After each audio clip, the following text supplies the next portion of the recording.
जय श्री कृष्णा। राधे राधे। प्रदोष का व्रत जिस दिन पड़ जाता है उसी के अनुसार उसकी पूजा की जाती है। इस बार प्रदोष व्रत मंगलवार को पड़ रहा है, तो आज की वीडियो में हम सुनेंगे मंगल प्रदोष की कथा। बोलिए शंकर भगवान की जय हो, पार्वती माता की जय हो। एक समय की बात है, सर्व प्राणियों के हित के लिए परम पावनी भागीरथी के तट पर ऋषि समाज के द्वारा एक विशाल गोष्ठी का आयोजन किया गया। विज्ञ महर्षियों की एकत्रित सभा में व्यास जी के परम शिष्य पुराण वेता श्री सूत जी महाराज हरि कीर्तन करते हुए पधारे। सूत जी को आया देखकर शौनक आदि 88,000 ऋषि मुनि खड़े हो गए और उन्होंने दंडवत प्रणाम किया। महाज्ञानी सूत जी ने भक्ति भाव से ऋषियों को अपने हृदय से लगा लिया और बहुत आशीर्वाद दिया। विद्वान ऋषिगण, उनके सब शिष्य और सूत जी महाराज आसन पर विराजमान हो गए। सूत जी को सुख से बैठा हुए देखकर मुनिगण विनीत भाव से पूछने लगे, हे परम दयालु, कलिकाल में शंकर भगवान की भक्ति किस आराधना के द्वारा उपलब्ध होगी, हम लोगों को बताने की कृपा करें, क्योंकि कलयुग के सर्व प्राणी पाप कर्म में रत रहते हैं और वेद शास्त्रों से विमुख रहेंगे। दीन जन अनेक संकटों से त्रस्त रहेंगे। हे मुनि श्रेष्ठ, कलिकाल में सत्कर्म की ओर किसी की भी रुचि नहीं होगी। जब पुण्य क्षीण हो जाएंगे तो मनुष्य की बुद्धि असत कर्मों की ओर खुद ब खुद प्रेरित होगी, जिससे दुर्विचारी पुरुष वंश सहित समाप्त हो जाएंगे। इस अखिल भूमंडल पर जो मनुष्य ज्ञानी होकर भी ज्ञान की शिक्षा नहीं देता, उस परम पिता परमेश्वर कभी प्रसन्न नहीं होते। हे महामुनि, ऐसा कौन सा उत्तम व्रत है जिसे करने से मनोवांछित फल की प्राप्ति होती है? आप हम पर कृपा करें और हमें विस्तार से बताइए। ऐसा सुनकर दयालु हृदय श्री सूत जी महाराज कहने लगे, हे ऋषियों, हे शौनक जी, आप धन्यवाद के पात्र हैं। आपके विचार सराहनीय और प्रशंसनीय हैं। आप वैष्णव अग्रगण्य हैं, क्योंकि आपके हृदय में सदा ही परहित की भावना रहती है। हे शौनक आदि ऋषियों, सुनो, मैं उस व्रत को तुमसे कहता हूँ जिस व्रत के करने से सभी पाप नष्ट हो जाते हैं। धन वृद्धि कारक, दुख विनाशक, सुख प्राप्त कराने वाला, संतान देने वाला, मनोवांछित फल की प्राप्ति कराने वाला यह व्रत मैं तुमसे कहता हूँ, जो किसी समय भगवान शंकर ने देवी सती को सुनाया था और उनसे प्राप्त यह परम उपदेश मेरे पूज्य गुरु जी ने मुझे दिया था, जिसे आपको समय पाकर शुभ बेला में मैं आपको कहता हूँ। बोलिए उमापति शंकर भगवान की जय हो। सूत जी कहते हैं कि आयु वृद्धि के लिए, स्वास्थ्य लाभ के लिए प्रदोष का व्रत करना चाहिए। प्रातःकाल स्नान करें, निराहार रहकर शिव जी के ध्यान में मग्न हो शिव मंदिर में जाकर भगवान शिव की पूजा करें। पूजा के बाद अर्धपुंड त्रिपुंड का तिलक धारण करें। भगवान शिव को बेलपत्र चढ़ाएं, धूप दीप अक्षत से पूजा करें, ऋतु फल चढ़ाएं और ओम नमः शिवाय इस मंत्र का रुद्राक्ष की माला से जप करें। ब्राह्मणों को भोजन कराकर सामर्थ्य के अनुसार दक्षिणा दें और उसके बाद मौन व्रत को धारण करें। व्रत करने वाले को असत्य नहीं बोलना चाहिए। व्रत करने वाले को हवन करना चाहिए और ओम ह्रीम क्लीम नमः शिवाय स्वाहा मंत्र से आहुति देनी चाहिए। इससे अभिष्ट फल की प्राप्ति होती है। व्रत करने वाला पृथ्वी पर शयन करे, एक बार भोजन करे, इससे उसके सभी कार्य सिद्ध होते हैं। यह प्रदोष व्रत सर्व सुख, धन, आरोग्य देने वाला है। यह व्रत सब मनोरथों को पूर्ण करता है। हे ऋषिवरों, यह प्रदोष व्रत जो मैंने आपको बताया, वह किसी समय भगवान शंकर ने देवी सती को और महर्षि वेद व्यास जी ने मुझे सुनाया था। तब शौनक आदि ऋषि बोले, हे पूज्यवर, हे महामते, आपने यह व्रत परम गोपनीय, मंगलप्रद, कष्ट निवारक बताया है। कृपा कर यह बताने की कृपा करें कि पहले इस व्रत को किसने किया और उसे किस फल की प्राप्ति हुई। तब श्री सूत जी महाराज बोले, हे विचारवान ज्ञानियों, आप भगवान शिव के परम भक्त हैं। आपकी भक्ति देखकर मैं व्रती पुरुष की कथा कहता हूँ। मैं आपसे मंगल प्रदोष व्रत की कथा और विधि विधान कहता हूँ। मंगलवार का दिन व्याधियों का नाशक है। इस व्रत में एक समय व्रती को गेहूं और गुड़ का भोजन करना चाहिए। देव प्रतिमा पर लाल रंग का फूल चढ़ाना चाहिए और खुद भी लाल वस्त्र धारण करने चाहिए। इस व्रत को करने से मनुष्य के सभी पाप और रोग नष्ट हो जाते हैं। इसमें किसी भी प्रकार का संशय नहीं है। बहुत समय पहले की बात है। एक नगर में एक बुढ़िया माई रहती थी। उसके मंगलिया नाम का एक पुत्र था। बुढ़िया माई हनुमान जी की बड़ी भक्त थी। उसकी हनुमान जी पर बड़ी श्रद्धा थी। वह प्रत्येक मंगलवार को हनुमान जी का व्रत रखती और यथाविधि उनका भोग लगाती। इसके अलावा मंगलवार को न घर लीपती और न ही मिट्टी खोदती। इस तरह से व्रत रखते हुए उसे काफी साल बीत गए। एक समय हनुमान जी ने सोचा कि बुढ़िया माई को मेरी भक्ति करते हुए, पूजा करते हुए बहुत समय हो गया। चलो आज इनकी परीक्षा लेते हैं। वे साधु का वेश बनाकर बुढ़िया माई के द्वार पर पहुंचे और वहां जाकर पुकारा, है कोई हनुमान भक्त जो मेरी इच्छा पूरी करे। जब बुढ़िया माई ने यह पुकार सुनी तो बाहर आई और पूछने लगी, कहिए महाराज जी क्या आज्ञा है। तब साधु वेशधारी हनुमान जी बोले कि मुझे बहुत जोर से भूख लगी है, मुझे भोजन करना है। अगर तुम थोड़ी सी जमीन लेपकर मुझे भोजन करा दो तो तुम्हारी बड़ी कृपा होगी। अब तो बुढ़िया माई दुविधा में पड़ गई। हाथ जोड़कर कहने लगी, हे महाराज, लीपने और मिट्टी खोदने के अलावा जो कोई भी काम हो वह बताइए, मैं करने को तैयार हूँ। तब साधु बने हनुमान जी कहने लगे कि नहीं, जब तक जमीन शुद्ध नहीं हो जाएगी मैं भोजन नहीं करूँगा। तब बुढ़िया माई कहने लगी कि आज मंगलवार का दिन है और आज के दिन ना ही मैं मिट्टी खोदती हूँ और ना ही घर को लीपती हूँ, आप मुझे कोई और उपाय बताइए। तब साधु महाराज बोले कि अच्छा ठीक है, तुम अपने बेटे को बुलाओ, उसे औंधा लिटाकर उसकी पीठ पर आग जलाकर भोजन बनाओ तो मैं भोजन कर लूंगा। बुढ़िया माई ने सुना तो उसके पैरों नीचे की तो जमीन खिसक गई, पर वह कर क्या सकती थी।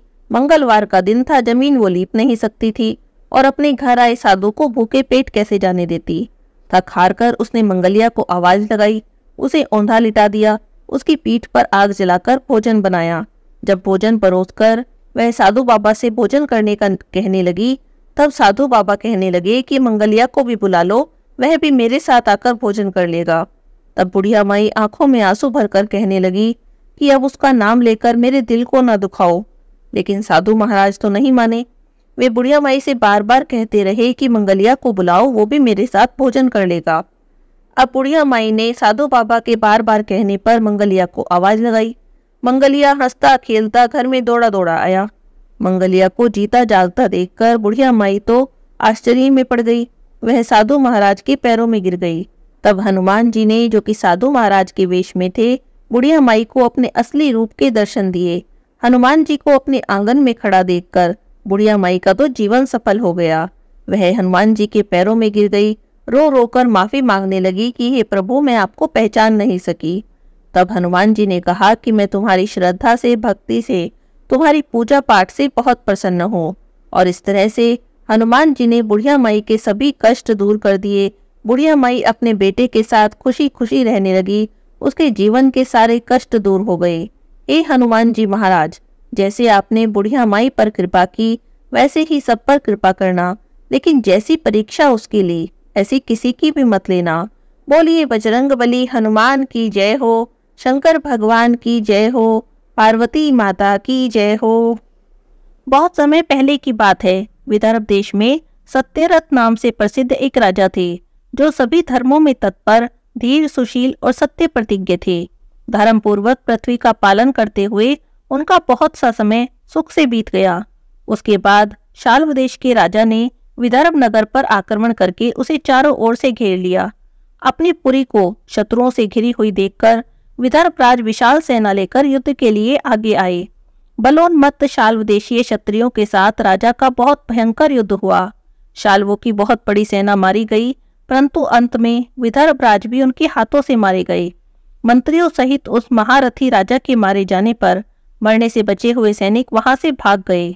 उस समय विदर्भ राज सत्यरथ की एक पतिव्रता स्त्री अत्यंत शोकग्रस्त होकर रात के समय राज्य भवन से निकली और पश्चिम दिशा की ओर चली गई। वह उस समय गर्भवती थी।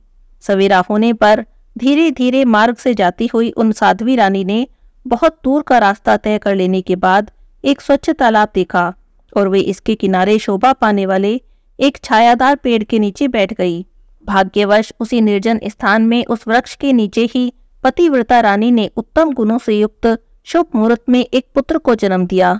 उसके बाद अत्यंत प्यास से व्याकुल हो जाने के कारण सुंदर अंगों वाली वह रानी जलाशय में उतरी। इतने में ही एक बड़े भारी ग्राह ने आकर उसे अपना ग्रास बना लिया। वह बालक पैदा होते ही माता पिता से हीन हो गया। भूख प्यास से पीड़ित हो उस सरोवर के किनारे पड़ा पड़ा जोर जोर से रोने लगा। वह नवजात शिशु जब इस प्रकार से क्रंदन कर रहा था, उसी समय भाग्य से एक श्रेष्ठ ब्राह्मणी वहां पर आ गई। वह भी अपने 1 वर्ष के बालक को गोद में लिए हुए थी। ब्राह्मणी निर्धन और विधवा थी, घर घर भिक्षा मांगकर अपना जीवन चलाती थी। उसका नाम उमा था। उस सती साध्वी ब्राह्मणी ने जब उस राजकुमार को देखा और उसे अनाथ की तरह पड़ा हुआ क्रंदन करते देखा तो मन ही मन सोचने लगी, अहो, ये तो बड़े आश्चर्य की बात दिखाई देती है। यह नवजात शिशु जिसकी नाल भी अभी तक नहीं कटी है, यहाँ पर पड़ा हुआ है। इसकी माता कहाँ पर चली गई? ना इसका पिता है, ना और कोई बंधु बांधव है। यह दीन अनाथ बालक बिना बिस्तर के ही भूमि पर सो रहा है। यह चांडाल का पुत्र है, वैश्य का बालक है, ब्राह्मण का पुत्र है अथवा क्षत्रिय का शिशु है, इसका निश्चय कैसे किया जाए? मैं इस शिशु को उठाकर अपने सगे पुत्र की तरह अवश्य पालन कर सकती हूँ, परंतु यह किस कुल का है, यह ना जानने के कारण इसे छूने का साहस भी नहीं होता। वह पतिव्रता ब्राह्मणी जब इस प्रकार से सोच ही रही थी, उसी समय कोई सन्यासी महात्मा वहां पर आ गए। वे ऐसे जान पड़ते थे मानो साक्षात शंकर हों। उन्होंने उस स्त्री से कहा, हे ब्राह्मणी, तुम खेद न करो, हृदय की संशयवृत्ति को दूर करके इस बालक की रक्षा करो, इससे तुम्हें शीघ्र ही परम कल्याण की प्राप्ति होगी। इतना कहकर वे दयालु भिक्षुक तुरंत ही वहां से चले गए। उनके जाने के बाद ब्राह्मणी ने विश्वासपूर्वक उस बालक को लेकर अपने घर की ओर प्रस्थान किया। उस राजकुमार का ब्राह्मणी ने अपने बेटे के समान ही पालन पोषण किया। एक चक्रा नाम के नगर में उस ब्राह्मणी का घर था।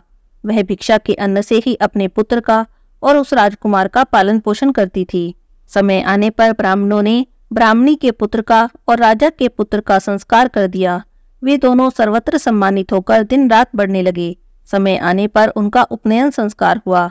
अब वे दोनों बालक एक साथ रहकर नियमों का पालन करने लगे। दोनों माता के साथ प्रतिदिन भिक्षा के लिए जाते। एक दिन वह ब्राह्मणी उन दोनों बालकों के साथ भिक्षा मांगती हुई देवयोग से एक देव मंदिर में चली गई। वहां पर बड़े बूढ़े ऋषि मुनि रहा करते थे। वे उन दोनों बालकों को देखकर परम बुद्धिमान शांडिल्य नामक मुनि ने कहा, अहो, देव का बल बड़ा विचित्र है। कर्मों का उल्लंघन करना किसी भी जीव के लिए बहुत कठिन है। देखो ना, यह बालक दूसरी माता की शरण लेकर भिक्षा से जीवन निर्वाह करता है। इस ब्राह्मणी को ही श्रेष्ठ माता के रूप में पाकर ब्राह्मण बालक के साथ ब्राह्मण भाव को प्राप्त हो गया है। शांडिल्य मुनि का यह वचन सुनकर ब्राह्मणी को बड़ा विस्मय हुआ।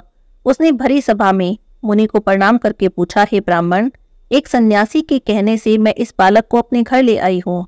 यद्यपि अभी तक इसके कुल का कुछ भी पता नहीं, तथापि मैं पुत्र की भांति इसका पालन पोषण करती हूँ। आप ज्ञान के नेत्रों से देखते हैं, अतः मैं आपसे जानना चाहती हूँ, यह बालक किस कुल में उत्पन्न हुआ है और इसके माता पिता कौन हैं? तब मुनि ने कहा, यह विदर्भ देश के राजा का पुत्र है। इतना कहकर मुनि ने उस बालक के पिता के युद्ध में मारे जाने और उसकी माता के ग्राह द्वारा ग्रस्त होने का सब समाचार पूर्ण रूप से बता दिया। यह सुनकर तो ब्राह्मणी को और भी आश्चर्य हुआ। उसने फिर से पूछा, हे महामुनि, वे राजा संपूर्ण भोगों को छोड़कर युद्ध में क्यों मारे गए? इस बालक को दरिद्रता कैसे प्राप्त हुई? अब दरिद्रता को पूर्णतः नष्ट करके यह पुनः राज्य कैसे प्राप्त करेगा? यह मेरा पुत्र भी भिक्षान्न से ही जीवन निर्वाह करता है, अतः इसकी दरिद्रता के निवारण का भी क्या उपाय है, ये सब मुझे बताएं।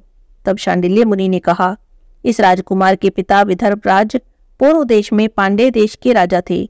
वे सभी धर्मों के ज्ञाता थे, संपूर्ण पृथ्वी का धर्म से पालन करते थे। एक दिन प्रदोष काल में राजा भगवान शंकर का पूजन कर रहे थे और बड़ी भक्ति से त्रिलोकीनाथ महादेव जी की आराधना में संलग्न थे। उसी समय नगर में सब ओर बड़ा भारी कोलाहल मचा। उस उत्कट शब्द को सुनकर राजा ने बीच में ही भगवान शंकर की पूजा छोड़ दी और नगर में शोक फैलने की आशंका से राज्य भवन से बाहर निकल गए। इसी समय राज्य का महाबली मंत्री शत्रु को पकड़कर उनके समीप ले आया। वह शत्रु पांड्य राज का ही सामंत था। उसे देखकर राजा ने क्रोध से उसका मस्तक कटवा दिया। शिव पूजा छोड़कर नियम को समाप्त किए बिना ही राजा ने रात में भोजन भी कर लिया। इसी प्रकार राजकुमार भी प्रदोष काल में शिवजी की पूजा किए बिना ही भोजन करके सो गया। वही राजा दूसरे जन्म में विदर्भ राज हुआ। शिवजी की पूजा में विघ्न होने के कारण शत्रुओं ने उसको सुख भोग के बीच में ही मार डाला। पूर्व जन्म में जो उसका पुत्र था वही इस जन्म में भी हुआ है। शिवजी की पूजा का उल्लंघन करने के कारण यह दरिद्रता को प्राप्त हुआ। इसकी माता ने पूर्व जन्म में छल से अपनी सौत को मार डाला था। उस महान पाप के कारण इस जन्म में ग्राहक के द्वारा मारी गई। मैं सत्य कहता हूँ, परलोक में हित की बात कहता हूँ, शास्त्रों का सार और उपनिषदों का हृदय कहता हूँ। इस भयंकर असार संसार को प्राप्त किए हुए जीवों के लिए ईश्वर के चरणारविंदों की सेवा ही सार वस्तु है। जो प्रदोष काल में अनन्य चित्त होकर परमेश्वर के चरणारविंदों की पूजा करते हैं, वे इसी संसार में सदा पड़ने वाले धन धान्य, स्त्री, पुत्र, सौभाग्य और संपत्ति के द्वारा सबसे बढ़कर होते हैं। हे ब्राह्मणी, यह तुम्हारा पुत्र पूर्व जन्म में उत्तम ब्राह्मण था। इसने सारी आयु केवल दान लेने में बिताई है, यज्ञ आदि सत्कर्म नहीं किए, इसीलिए यह दरिद्रता को प्राप्त हुआ। उस दोष का निवारण करने के लिए अब यह भगवान शंकर की शरण में जाए। सूत जी कहते हैं, मुनि के इस प्रकार कहने पर साध्वी ब्राह्मणी ने उन्हें प्रणाम करके शिव पूजन की विधि के बारे में पूछा। तब शांडिल्य मुनि ने कहा, दोनों पक्षों की त्रयोदशी को मनुष्य जब निराहार रहे तब सूर्यास्त से 3 घड़ी पहले स्नान करे, फिर श्वेत और शुद्ध वस्त्र धारण करके संध्या और जप आदि नित्य कर्म की विधि पूरी करके मौन होकर शास्त्र विधि का पालन करते हुए भगवान शिव की पूजा करे और प्रदोष व्रत की इस कथा को पढ़े। धूप दीप नैवेद्य अर्पित करे, घी का दीपक जलाए और खीर से हवन करे और फिर विधि पूर्वक श्री गिरजापति की प्रार्थना करते हुए कहे, हे देव, हे जगन्नाथ, आपकी जय हो। हे सनातन शंकर, आपकी जय हो। संपूर्ण देवताओं के अधीश्वर, आपकी जय हो।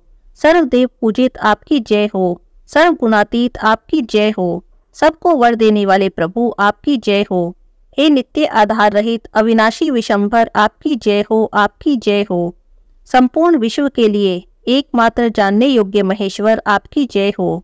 नागराज वासुकी को आभूषण के रूप में धारण करने वाले प्रभु, आपकी जय हो। हे गौरीपति, आपकी जय हो। हे चंद्रार्ध शेखर शंभु, आपकी जय हो। हे कोटि सूर्यों के समान तेजस्वी शिव, आपकी जय हो।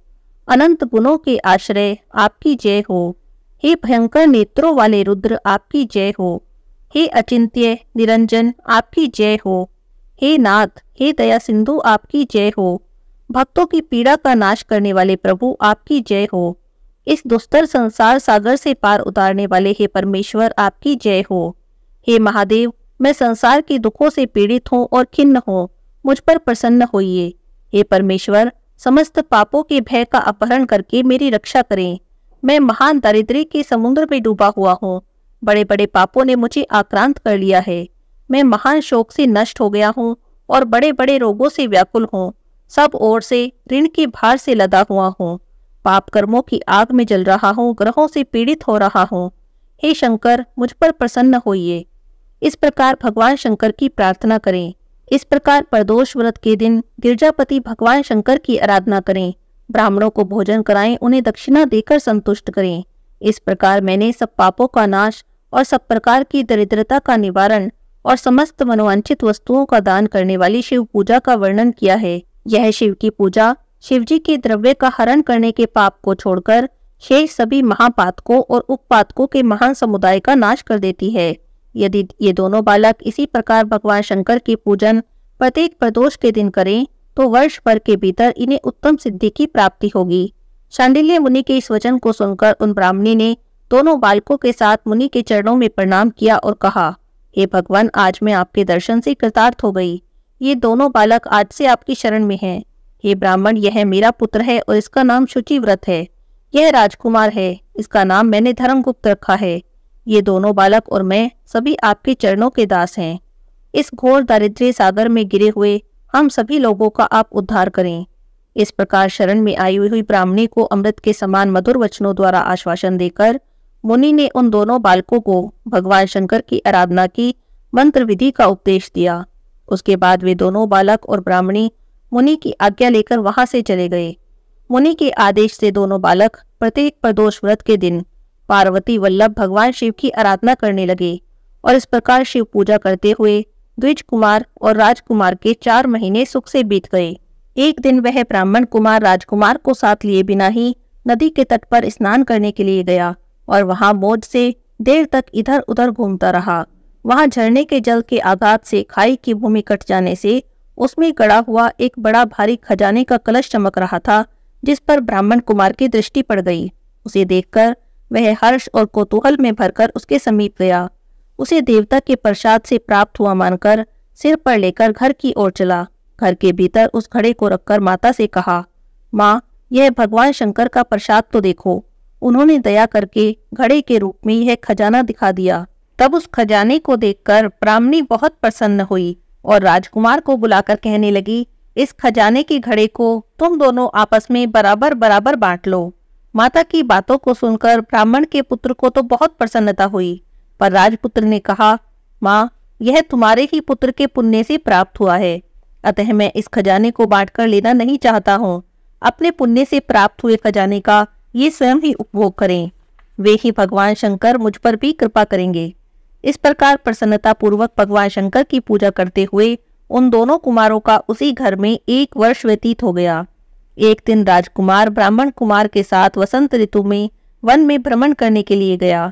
कुछ दूर जाने पर उन्होंने सैकड़ों गंधर्व कन्याओं को परस्पर क्रीड़ा करते हुए देखा। उन्हें देखकर ब्राह्मण कुमार ने दूर से ही राजकुमार से कहा, यहाँ से आगे जाना उचित नहीं, क्योंकि उधर स्त्रियां विहार कर रही हैं। स्वच्छ अंतकरण वाले विद्वान पुरुष स्त्रियों के सामीप्य का त्याग कर देते हैं। ये रमणियां छल करने वाली और वाणी के द्वारा अनुनय विनय करने में कुशल हैं। ये पुरुषों को अपनी दृष्टि मात्र से मोहित कर लेती हैं। इसीलिए धर्म में तत्पर ब्रह्मचारी कभी स्त्रियों के समीप जाकर उनके साथ वार्तालाप नहीं करते। ऐसा कहकर ब्राह्मण कुमार तो वहीं से लौट गया और दूर जाकर खड़ा हो गया। किंतु राजकुमार अकेला ही निर्भय होकर स्त्रियों की उस क्रीड़ा स्थली की ओर चला गया।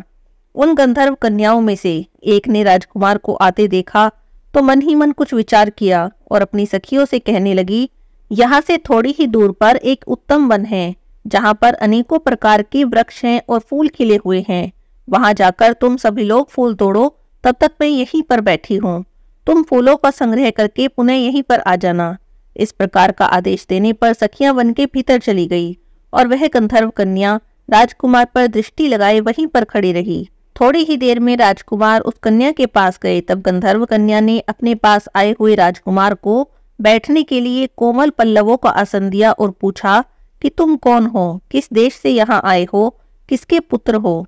इस प्रकार पूछने पर राजकुमार ने अपना पूरा परिचय बता दिया। मैं विदर्भ राज का पुत्र हूँ। मेरे माता पिता बचपन में ही मर गए हैं। शत्रुओं ने मेरे राज्य पर अधिकार जमा लिया है और अब मैं दूसरे के राज्य में गुजारा करता हूँ। ये सारी बातें बताकर राजकुमार ने गंधर्व कन्या से पूछा, हे सुंदरी, तुम कौन हो? यहाँ तुम्हारा क्या कार्य है? तुम किसकी पुत्री हो? उनके इस प्रकार पूछने पर उस कन्या ने कहा कि महाराज कुमार, एक द्रविक नाम के गंधर्व हैं, जो समस्त गंधर्व कुल के अगुआ माने जाते हैं। मैं उन्हीं की पुत्री हूँ और मेरा नाम अंशुमति है। अपनी सब सखियों को छोड़कर मैं यहाँ अकेली रह गई हूँ। मैं तुम्हारी अभिलाषा जानती हूँ। तुम्हारा मन मुझ में आसक्त हो गया है और इसी प्रकार देव ने मेरे मन में भी तुम्हारे लिए उत्कंठा भर दी है। अब हम दोनों का स्नेह कभी भंग नहीं होना चाहिए। ऐसा कहकर गंधर्व कुमारी ने अपने गले से मोती का हार निकालकर प्रेम पूर्वक राजकुमार को भेंट किया। उस अद्भुत हार को देखकर राजकुमार ने कहा, भीरू, मैं एक बात कहता हूँ, मैं राज्यहीन हूँ और निर्धन हूँ। तुम मेरी प्रिया कैसे होना चाहती हो? मूर्ख स्त्री की भांति पिता की आज्ञा का उल्लंघन करके अपनी इच्छा के अनुसार आचरण क्यों करती हो? तब यह सुनकर गंधर्व कन्या ने कहा, प्रियतम, आपका कहना बिल्कुल ठीक है। मैं पिता की आज्ञा के विरुद्ध नहीं करूंगी। आप इस समय अपने घर को जाएं और परसों प्रातःकाल पुनः यही दर्शन दें। आपसे हमारा कुछ कार्य है। इतना कहकर वह गंधर्व कन्या अपनी सखियों के आ जाने से उनके साथ चली गई। अब राजकुमार भी हर्ष पूर्वक ब्राह्मण कुमार के पास गया। उसने द्विज पुत्र से सब बातें बताई और उसके साथ घर को प्रस्थान किया। वहां ब्राह्मणी को भी यह शुभ समाचार सुनाकर राजकुमार ने प्रसन्न कर दिया और पूर्व निश्चित समय आने पर वह पुनः ब्राह्मण कुमार के साथ वन में गया। नियत स्थान पर पहुंचकर राजकुमार ने देखा कि गंधर्व राज और उनकी कन्या दोनों वहां पर उपस्थित हैं। गंधर्व राज ने वहां आए हुए दोनों कुमारों का अभिनंदन किया। उन्हें सुंदर आसन पर बिठाकर राजपुत्र से कहा, विदर्भ देश के राजकुमार, मैं कल कैलाश पर्वत पर गया था। वहां पर मैंने पार्वती जी के साथ महादेव जी के दर्शन किए। देवेश्वर भगवान शिव करुणा रूपी अमृत के सागर हैं। उन्होंने मुझे बुलाकर सब देवताओं के समीप इस प्रकार कहा, पृथ्वी तल पर धर्मगुप्त नाम से प्रसिद्ध एक राजकुमार है, जो इस समय अकिंचन है। उसका राज्य छिन गया। शत्रुओं ने उसके देश को अपने अधिकार में ले लिया है। अब वह बालक अपने गुरु की आज्ञा से सदा मेरी आराधना में संलग्न रहता है। उसी के प्रभाव से आज उसके समस्त पितृ मेरे स्वरूप को प्राप्त हो गए हैं। हे गंधर्व श्रेष्ठ, तुम उस राजकुमार की सहायता करो। अब वह शत्रुओं को मारकर अपने राज्य सिंहासन पर आसीन हो जाए। महादेव जी के इस प्रकार आज्ञा देने पर मैं अपने घर को गया। यहाँ पर इस कन्या ने तुम्हारे लिए बहुत प्रार्थना की। यह सब परम दयालु भगवान शिव की प्रेरणा से ही हो रहा है, ऐसा समझकर मैं अपनी कन्या को साथ लेकर आया हूँ। अतः अपनी पुत्री अंशुमति को मैं तुम्हें पत्नी रूप में देता हूँ और भगवान शिव की आज्ञा से शत्रुओं को मारकर तुम्हें तुम्हारा राज्य दिलवाऊंगा। तुम्हें तुम्हारे राज्य सिंहासन पर आसीन करूंगा। अपने उस नगर में तुम अपनी इस धर्म पत्नी के साथ 10,000 वर्षों तक मनोवांछित सुख भोग कर अंत में भगवान शिव के लोक में जाओगे और वहां भी मेरी यह कन्या तुम्हारी सेवा में प्रस्तुत रहेगी। ऐसा कहकर गंधर्वराज ने उसी वन में राजकुमार के साथ अपनी पुत्री का विवाह कर दिया और दहेज में परम उज्जवल रतन भार भेंट किए। चंद्रमा के समान चमकीली चूड़ामणि और दमकते हुए मोतियों के हार दिए। दिव्य आभूषण, वस्त्र, स्वर्ण के बने हुए बहुत से सामान, 10,000 हाथी, 1,00,000 घोड़े, हजारों सोने के बड़े बड़े रथ दिए। अंत में एक दिव्य रथ, इंद्र के धनुष के समान विशाल धनुष, सहस्त्रों अस्त्र और शस्त्र, अक्षय बाणों से भरे हुए 2 तरकस, अभेद्य स्वर्ण में कवच और शत्रुओं का संहार करने वाली शक्ति भी समर्पित की। अपनी पुत्री की सेवा के लिए गंधर्वराज ने 5,000 दासियां दी। इतना ही नहीं, राजकुमार की सहायता के लिए उन्होंने गंधर्वों की चतुरंगिनी सेना भी दी। इस प्रकार परम उत्तम संपत्ति को पाकर राजकुमार अपनी मनोवांछित पत्नी के साथ बहुत प्रसन्न हुए। पुत्री का विवाह कराकर गंधर्वराज तो स्वर्गलोक में चले गए और धर्मगुप्त विवाह के बाद गंधर्वों की सेना के साथ अपने नगर को गए। वहां पर उन्होंने शत्रु सेना का संहार किया और अपनी राजधानी में प्रवेश किया। उसके बाद श्रेष्ठ ब्राह्मणों और मंत्रियों ने मिलकर राजकुमार का अभिषेक किया और वे रत्नमय सिंहासन पर आरूढ़ होकर अकंटक राज्य का उपभोग करने लगे। जिन ब्राह्मण पत्नी ने उनका अपने पुत्र की भांति पालन किया था, वही उनकी माता हुई। वही ब्राह्मण कुमार भाई हुआ और गंधर्वराज की पुत्री अंशुमति महारानी के पद पर प्रतिष्ठित हुई। भगवान शंकर की आराधना करके धर्मगुप्त विदर्भ देश के राजा हो गए। इसी प्रकार दूसरे लोग भी प्रदोष व्रत के दिन गिरिजापति की आराधना करके मनोवांछित कामनाओं को प्राप्त कर लेते हैं और देहावसान होने पर परम गति को प्राप्त होते हैं। सूत जी कहते हैं कि जो प्रदोष व्रत के परम अद्भुत पुण्य में महात्म्य को उस व्रत के दिन शिव पूजन की बात सुनता है या पढ़ता है, उसे 100 जन्मों तक कभी भी दरिद्रता नहीं होती और अंत में वह ज्ञान के ऐश्वर्य से युक्त होकर भगवान शंकर के परम धाम को प्राप्त होता है। बोलिए शंकर भगवान की जय हो, माता पार्वती की जय हो।